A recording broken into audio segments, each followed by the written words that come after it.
When you fly into a cloud, the natural horizon vanishes in a matter of seconds.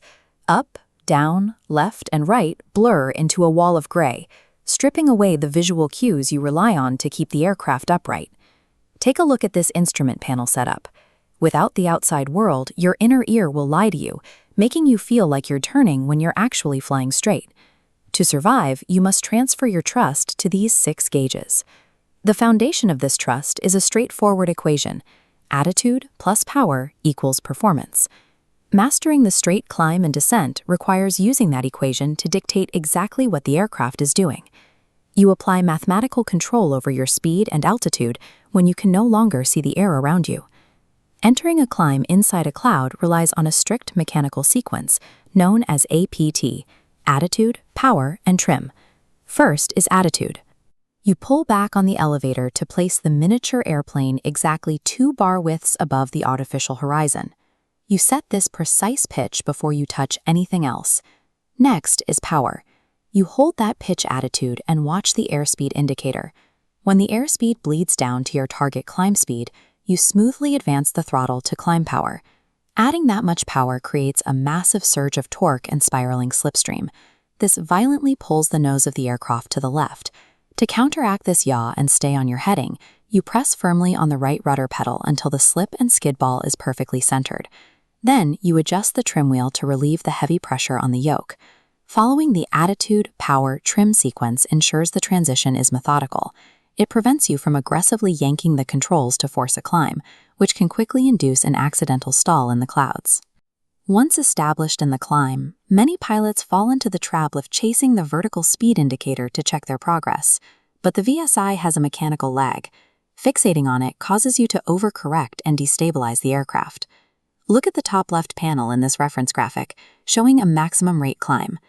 In a stabilized climb with full power, the airspeed indicator is the absolute source of truth for verifying that your pitch is correct. The correction logic is direct. If your airspeed is too low, your pitch is too high, and you push the nose down slightly. If the airspeed is too high, your pitch is too low, and you raise the nose to bleed off that speed. These corrections must be tiny. You should only adjust the pitch by 1/4 or 1/2 of a bar width on the attitude indicator at a time.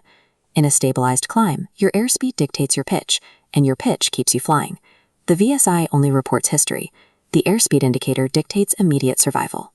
When you approach your target altitude, human reaction time and the physical momentum of the airplane mean you will blow right past your mark if you wait until the exact altitude to level off.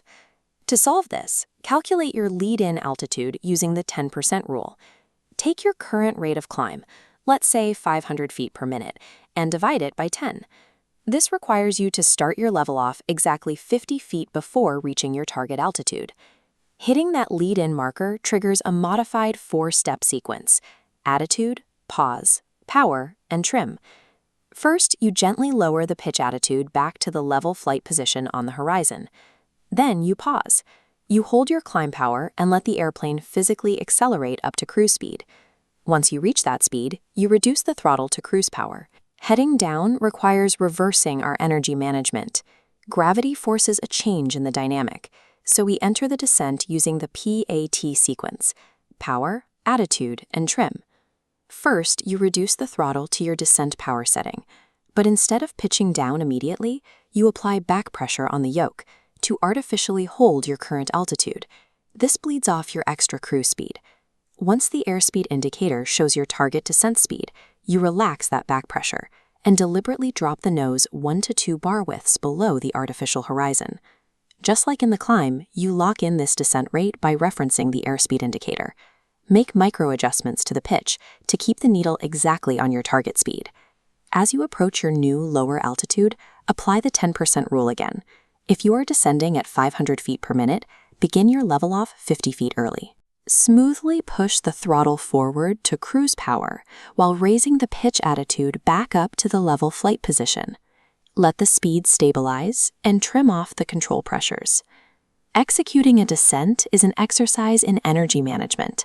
You are carefully trading altitude for controlled speed, keeping your spatial orientation intact. We've now entered a climb, accurately captured an altitude, transitioned into a descent, and leveled off again. All of this is executed without a single visual reference to the outside world. These mechanical steps are the identical building blocks you will use later to fly a highly complex precision instrument approach down to a runway you can't even see. Load up your flight simulator and drill the APT and PAT sequences. Practice hitting lead-in calculations until your altitude captures are consistently within 50 feet of your target. Inside the clouds, trusting your instruments and rigorously following the procedural math is the absolute guarantee of a safe return to the ground.